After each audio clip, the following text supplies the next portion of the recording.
Good morning, ladies and gentlemen. Thank you for tuning into the show. This is your host, Adelia Kirchner, and you are listening to Subtle Rampage.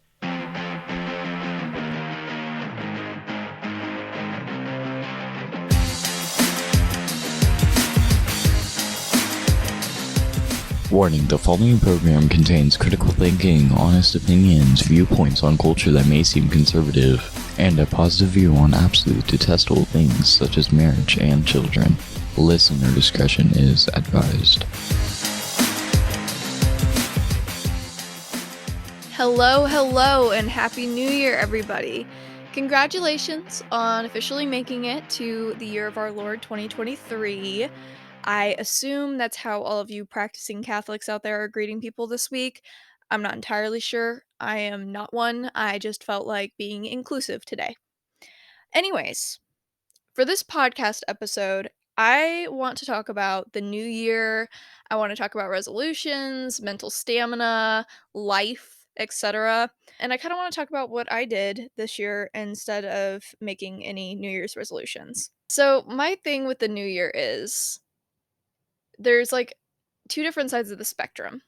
You've got the people who go into a new year all like, new year, new me, okay? I've got all these resolutions. I'm gonna be a completely different person.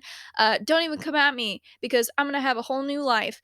And then you've got the people on the other side of the spectrum who are like, new year, same me, same freaking problems, life sucks.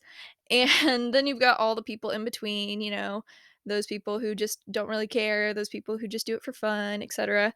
And life is life, I think.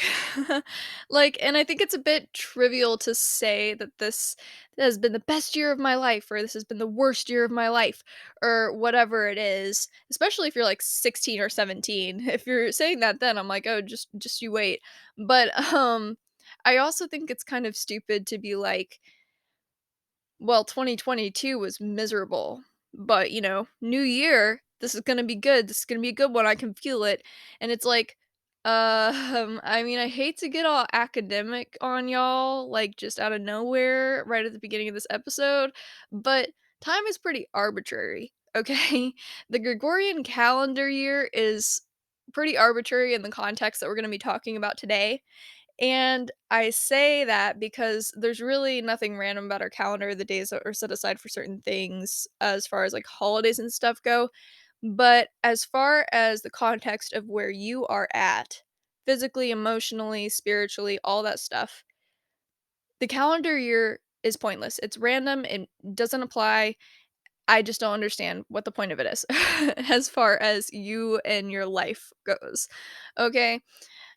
Because what happens when the new year comes around?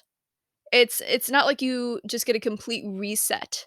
It's not like your mind is refreshed and you don't have that chronic knee pain anymore and your scoliosis is fixed. Okay? Found that out the other day. Threw my back out, went to the chiropractor. Dude looks at me after taking my x-rays, goes, "You might have a scoliosis." And I was like, "Oh, fancy." And he looked at me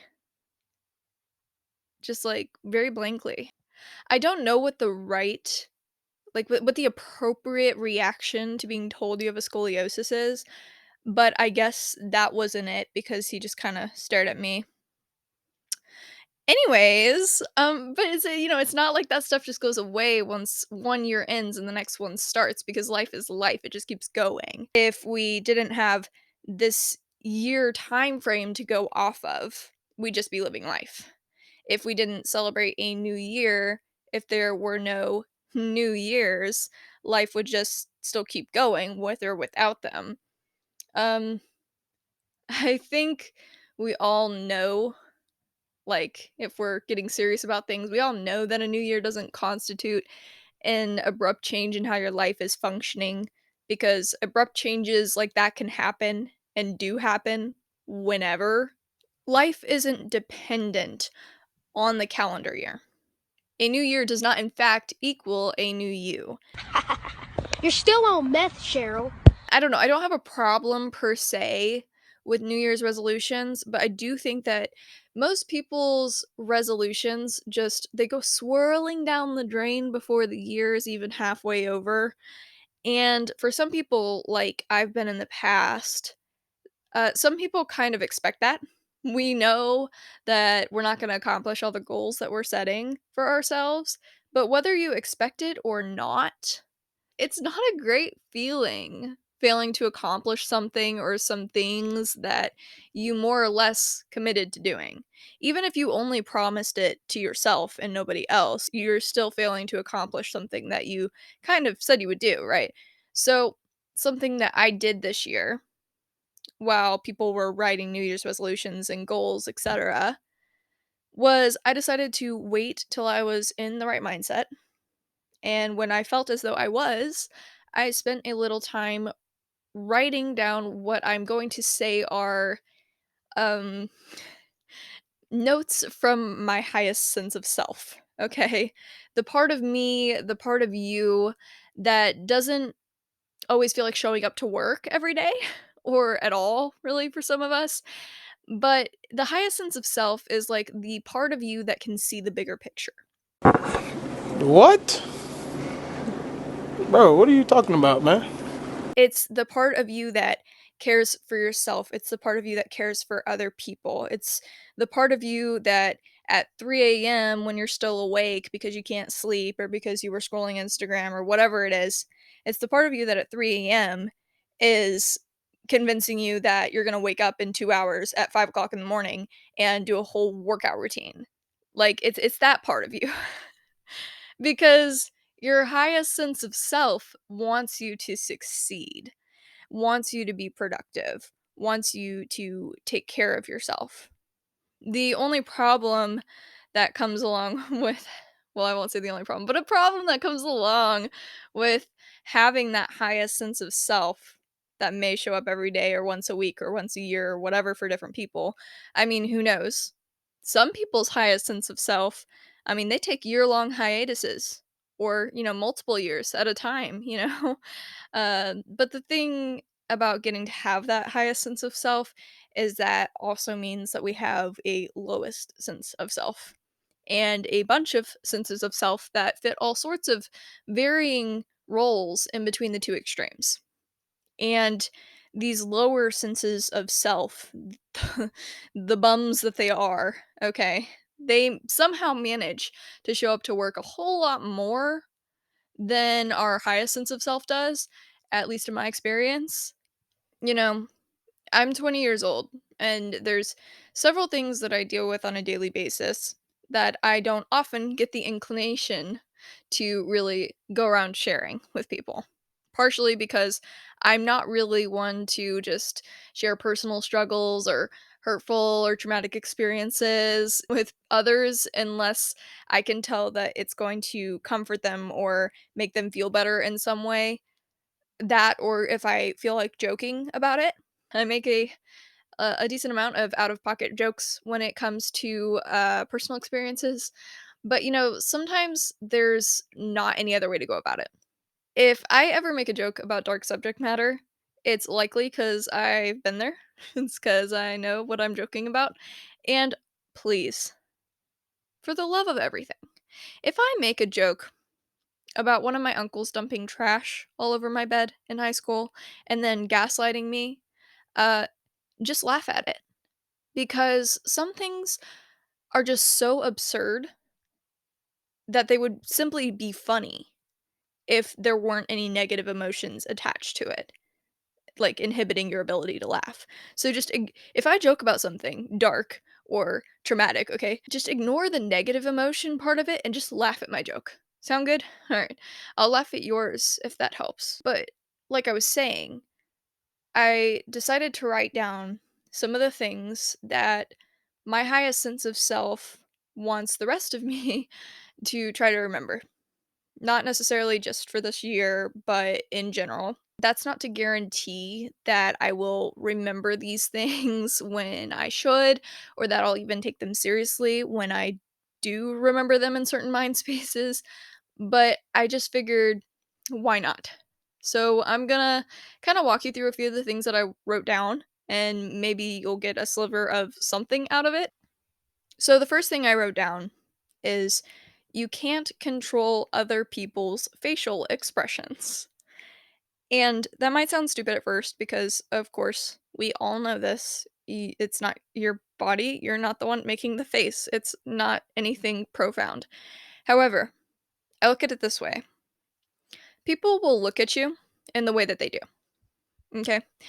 They're going to have their own way of perceiving the world, of perceiving you. You just have to find the ones, find the people that don't look at you a certain way. We all have our belief systems, our perceptions of things that have happened to us, our perspectives on the world. And in my experience, there are situations in which the way somebody looks at you, whether it's their facial expression or the way that they view you as a whole, or both, you can tell, like, in their eyes how they feel about what you're saying or how you're feeling or whatever. And sometimes the way that somebody looks at you can be, like, devastating emotionally. If you're discussing something with someone in your life, okay, or you're pouring your heart out to them, or even making a joke, and you can see that they don't understand you as a person, you can't take it to heart. I mean, you can, but been there, done that. It doesn't feel good, okay? Um, Another thing that I wrote down that kind of goes hand in hand with that one is it's not their fault that they haven't had the opportunity to know better, because they haven't had the opportunity to learn.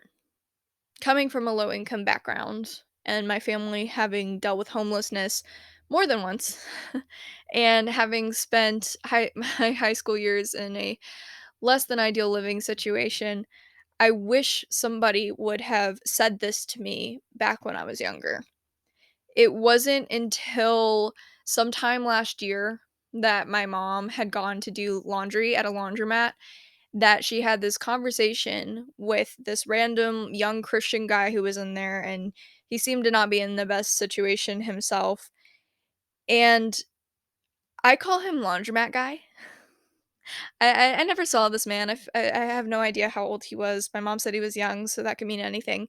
But, I just call him laundromat guy because, I'm constantly asking my mom, "Hey, what did laundromat guy say again?" But, anyways, after some conversation, he said that phrase to my mom. It's not their fault that they haven't had the opportunity to know better, that they haven't had the opportunity to learn. And there have been so many situations in my life where I've been in a certain predicament, or my family has been in a certain predicament where it really was just chronic stress, where it really was just devastating, where it was extremely hard to function for years on end.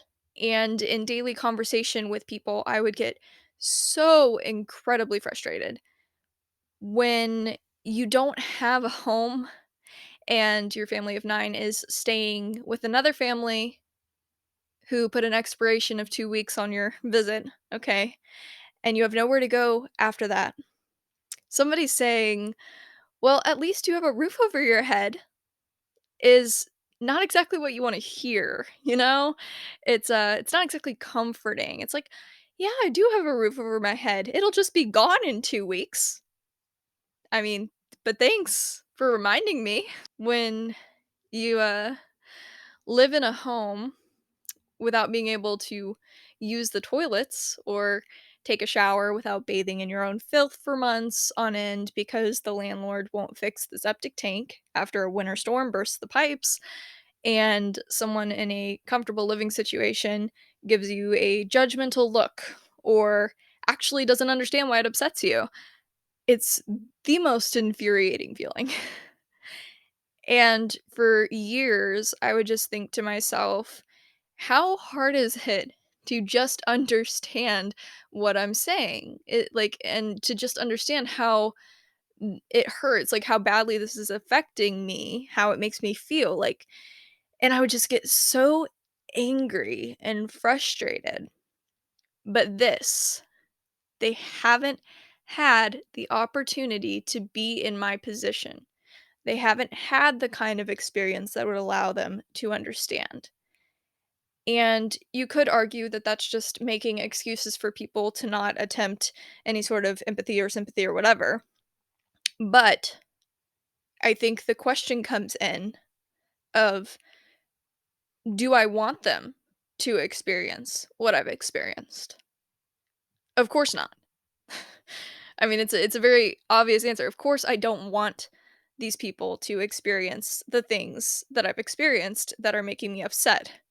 So why am I harboring so much anger towards them?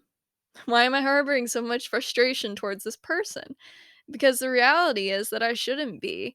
I mean, I can let it irritate me, but I shouldn't be so infuriated by the fact that they don't understand because I don't want them to have to understand.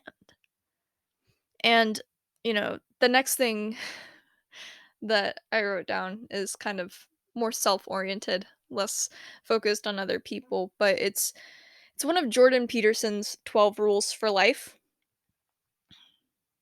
and it's treat yourself like you are someone you're responsible for helping.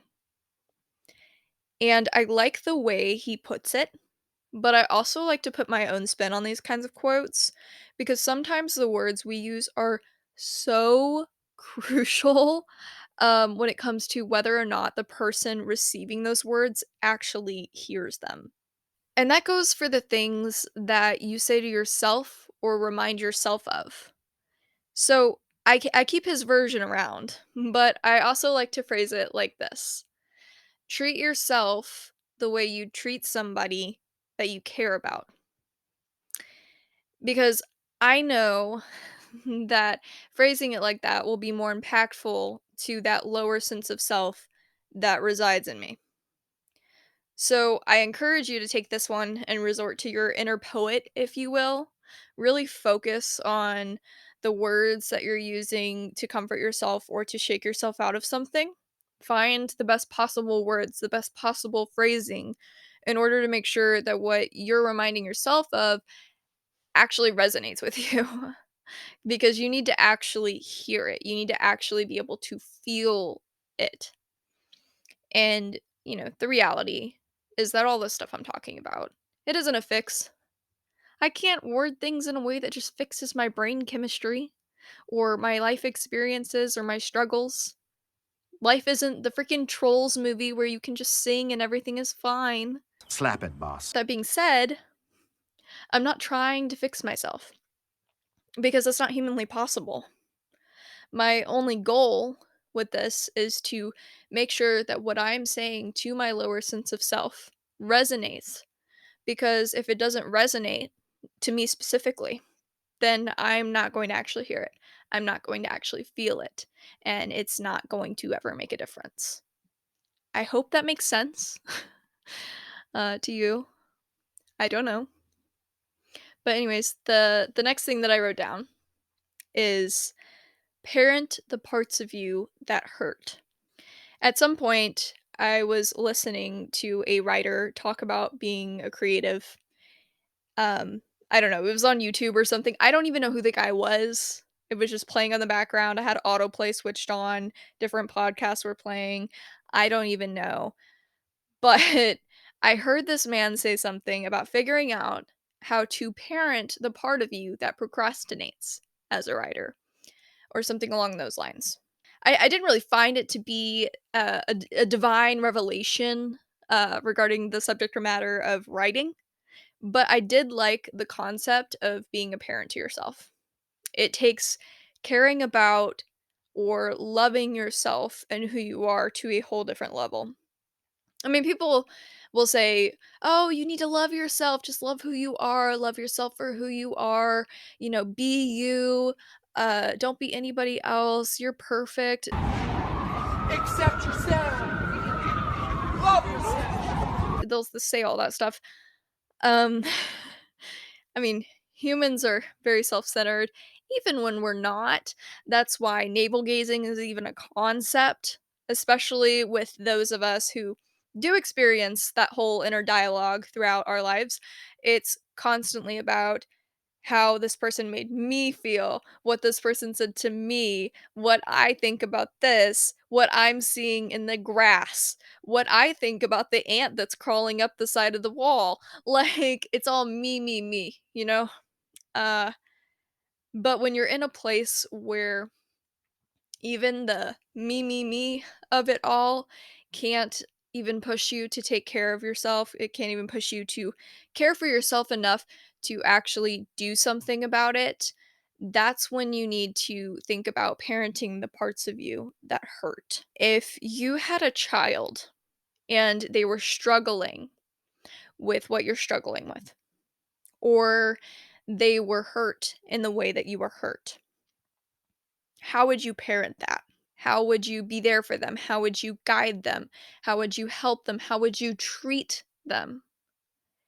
And as a parent, would your heart not ache for them until they were in a better space? And I'm not saying that so that you can go take on a victim mindset where you're constantly feeling sorry for yourself. And then when people are like, quit playing the victim, you can be like, no, I'm just parenting myself like Adelia said. Yeah, no, that's not why I'm saying this. Okay. I'm saying this so that you can allow yourself to help yourself in the way that you would want to help your child or your husband or your wife or your best friend or your brother or your sister or whoever. Okay? If your response to a certain situation as a parent would be to hold your child or to make their favorite food or to drag them out of bed for a dance party, to pray over them, to maybe seek out a Bible verse that relates to the situation or that is comforting, then that's also really what you should be doing for yourself. Even if there's only a sliver of a chance that any of those things do anything to help, the mindset matters. Now, obviously, these things that I wrote down, they're not going to work for everyone because they don't even always work for me. And I've done my best to cater them to my own situation. For instance, this last one I'm going to talk about might sound like the most negative thing that I could say. And this approach might just discourage the crap out of you. But I think it's helped me. From what I can tell, it's helped me. And that is, it is my opinion that happiness is not a goal. So, happiness isn't my goal. Personally, I know that I'm not going to be able to achieve it as any sort of long lasting feeling. I'm pretty sure Jordan Peterson said at one point that being happy isn't an end game, it's a reward. And I try to remind myself of that concept. And I guess you could argue that as a Christian, you can find the happiness in life. Even a non believer, you can find the happiness in life. And the thing is that I'm not disagreeing with that sentiment. I just think that living in an imperfect world, I don't know if there is a way to actually reach that destination of happiness or being happy in this lifetime. I think there are those minuscule moments in time. Maybe they last a few seconds or a few days or whatever it is, where we feel happy, where there's a warm feeling or a joy or a peace in our hearts. And I do think that the chances of those moments happening more often increase when you do make an effort to grow in your faith and to live in your faith. However, I just think setting the goal in your mind of being happy or setting other goals with the purpose of getting to that place where you are happy is just not realistic. So if you're an optimist, go for it. But some of us just can't do it. Can't do it. And maybe that's just my negativity talking. And you personally feel that you've made it to a point in your life where you have achieved that. But I've just come to the conclusion over time that it's ultimately better for me personally to view feeling good as a reward and not a destination. I guess the way in which I can best clarify that is if you set a goal or if you have a destination, once you accomplish that goal or reach that destination in life, there always has to be the next thing. There has to be somewhere to go from there, right? Life is going to keep moving and throwing things at you. So if your goal is to feel good, to be happy, and you reach that goal, what happens to you when life keeps moving and you stop feeling good? You stop being happy, even if it's just for a few minutes. Okay. What does it mean? What does it do to your mind? What does it do to your psyche? I look at it like if I set happiness or feeling good as a goal in my life or my year or whatever, I might achieve it. But when it inevitably gets ripped away from me, it's as though I've never achieved it. Because we all know how easy it is for the bad to outweigh the good, okay? It's not very difficult. You could have like a good day all day, and then you get home at night and your sibling or your husband or whoever, okay, ate the last of what you were gonna eat.